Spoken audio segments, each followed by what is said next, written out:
We live inside a massive, invisible web. Millions of physical objects are constantly sending pulses of digital energy, merging the physical and digital worlds into a single connected environment. Take a patient recovering at home. For this scenario, we are looking at day 19 of a continuous, automated remote monitoring cycle.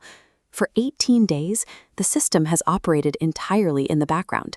A wearable device has been quietly logging temperature, blood pressure, and oxygen levels, compiling massive amounts of physiological data without a single human check-in. Then, on day 19, a dangerous anomaly occurs. The patient's vital signs crash. To understand how a physical drop in oxygen can instantly trigger a digital response across the internet to save a life, we have to look at the data's journey through a specific 4-layer architecture. It starts right here at the bottom. The Internet of Things is defined by this rigid pipeline: sensing, connectivity, processing, and action. This data flow dictates how our modern infrastructure actually operates. At layer 1, sensing and acquisition, an optical sensor on the patient's wrist fires a beam of light into the skin.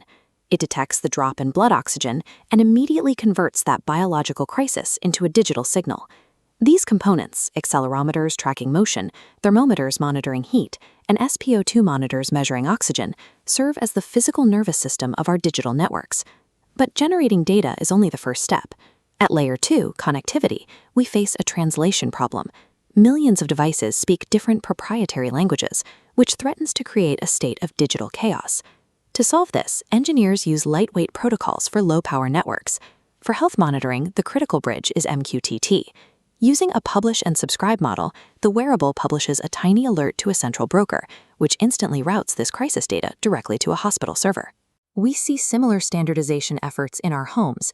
The Matter protocol is currently working to unify consumer devices, so your thermostat and your smart locks can finally communicate on the same frequency. Without these standardized connectivity bridges, this entire ecosystem would collapse into a collection of isolated sensors, unable to send a single distress signal. The distress signal arrives at layer 3, processing. This happens in remote cloud servers or closer, localized hubs known as fog computing. A single data point lacks context. The AI maps thousands of readings from the previous 18 days. Plotting the day 19 data against this baseline, it instantly highlights a severe deviation, predicting an imminent biological failure. A human observer staring at raw data feeds would likely miss this pattern buried in the noise. The AI flags it in milliseconds. Now we reach the final step, layer 4, action. Because the threat is immediate, the system bypasses the need for human approval to trigger a real-world response. It simultaneously lights up the medical dashboard at the hospital, dispatches an ambulance to the GPS coordinates, and manipulates the smart home environment to physically unlock the patient's front door for the paramedics. A physical crisis became a digital signal, was analyzed in the cloud, and pushed back into the real world as a physical intervention. This loop is the realized promise of the IoT ecosystem. The paramedics arrive in time. The patient is saved. The 4-layer architecture executed its job flawlessly. But this protection comes with a trade-off. The exact same infrastructure capable of predicting a heart attack requires a foundation of continuous, inescapable surveillance. A wearable strapped to your chest knows your deeply personal biological secrets. It tracks your exact physical location, your sleeping patterns, and your daily habits with granular precision. This creates a massive regulatory challenge for privacy frameworks like GDPR. Companies are harvesting and storing sensitive physiological data, raising questions about who owns that information and how it is protected.